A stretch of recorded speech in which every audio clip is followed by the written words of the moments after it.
তো সর্বপ্রথম আলোচনা করা যাক কালকে মানি নাইট রটিকে নিয়ে। তো যেহেতু ডাব্লিউডাব্লিউ কালকে মানি নাইট রটি আরও আগে টেপ করে নিয়েছে, তো তবুও কালকে মানি নাইট রয় কী কী দেখা যেতে পারে সেই বিষয়গুলো নিয়ে আলোচনা করে নিই সর্বপ্রথম। আর ব্যাক স্টেজেও কী কী দেখা যেতে পারে সেই বিষয়েও জানাবো এই ভিডিওটিতে।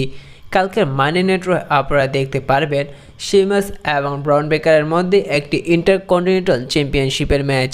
আর এই ম্যাচটি বলতে গেলে একটি অসাধারণ ম্যাচ হবে এবং দুটো রেসলারের পক্ষ থেকে ভয়ঙ্কর আক্রমণ দেখা যাবে। কিন্তু ম্যাচটির এক পর্যায়ে গিয়ে ব্রাউন ব্রেকার তিনি শেমাসকে হারিয়ে সাকসেসফুলভাবে তার ইন্টারকন্টিনেন্টাল চ্যাম্পিয়নশিপটি রিটেন করে নেয়। আর কালকের মানি নাইট রয়ে আপনারা দেখতে পারবেন যে রিটার্ন আসতে রিয়া রিপ্লিকে, এবং রিটার্ন এসে রিয়া রিপ্লি তিনি ভয়ঙ্কর আক্রমণ করবেন লিভ মর্গানকে। আপনারা যেমনটা জানেন যে এবার সার্ভাইভার সিরিজে একটি মেন্সের অর গেম দেখা যাবে, ঠিক একইভাবে এবার সার্ভাইভার সিরিজে ওমেন্সেরও একটি অর গেম দেখা যাবে। এবার রিয়া রিপ্লি তিনি রিটার্ন এসে যুক্ত হবে জেড কালি, প্রিয়াঙ্কা পেলা, ইউসিয়া এদের টিমে, এবং এদের সাথে লিভ মর্গান, র্যাকেল, ন্যাজেক এদের মধ্যে একটি অর গেম ম্যাচ দেখা যাবে, যার এই কারণে এদের মধ্যে কালকের মানি নাইট রয়ে ভয়ঙ্কর আক্রমণ দেখা যাবে। আর কালকের মানি নাইট রয়ে যতটা সম্ভব এই বিষয়টা হয়তো ক্লিয়ার হয়নি বা এই বিষয়টা টেপে দেখা যায়নি যে কালকের মানি নাইট রয়ে ব্যাক স্টেজে কী দেখা যেতে পারে।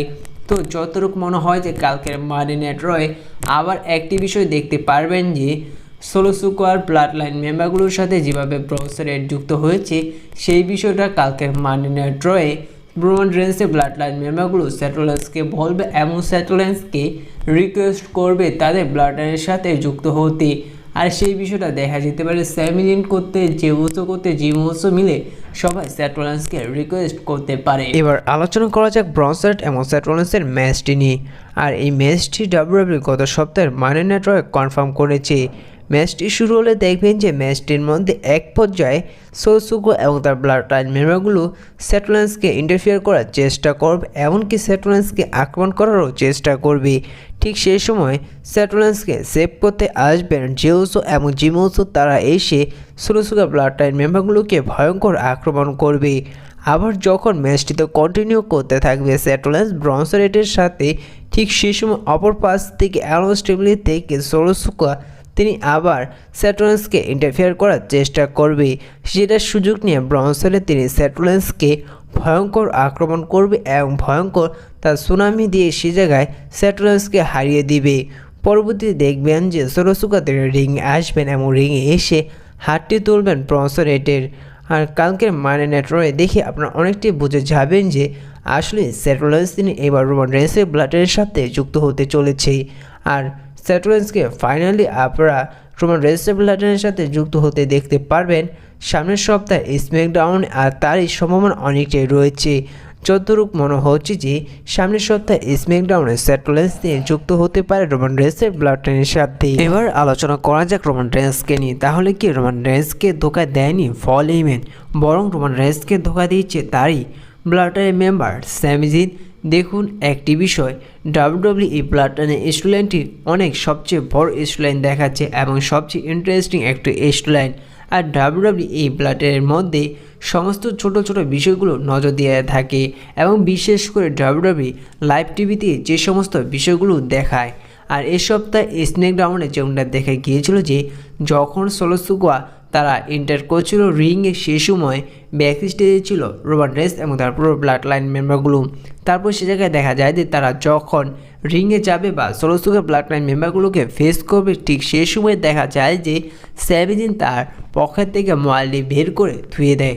তাহলে কি সে জায়গা থেকে কিছুটা বোঝা যায় যে স্যামি জিন তিনি ফলেমেনের যে নাম্বারটি রয়েছে, রোমান রেন্সের ওয়াইসম্যানের যে নাম্বারটি রয়েছে, সেই নাম্বারটি পরিবর্তন করে এমন এক নাম্বার দিয়ে দিয়েছে এবং সেই নামে সেভ করে দিয়েছে যাতে রোমান রেন্স তিনি কোনোভাবেই ফলেমেনের সাথে কন্ট্যাক্ট করতে না পারে এবং তার ব্লাড লাইনের জন্য পঞ্চম মেম্বার খুঁজতে না পারে।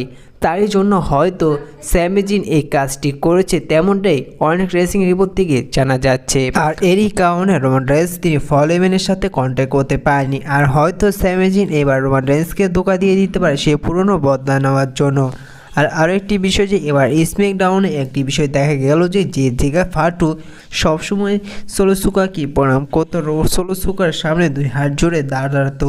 আর এবার স্ম্যাকডাউনে দেখা যায় যে সেই জেগা ফাটুর মানে সামনে 2 হাত জোড়ে দাঁড়া এবং তাকে প্রণাম করে। তাহলে কি এটা ডাব্লিউডাব্লিউ একটি ইঙ্গিত দিয়ে দিল যে এবার হয়তো জেগা ফাটু তিনি যুক্ত হতে পারে সোলোসুকাকে ধোকা দিয়ে রোমান রেইন্সের সাথে।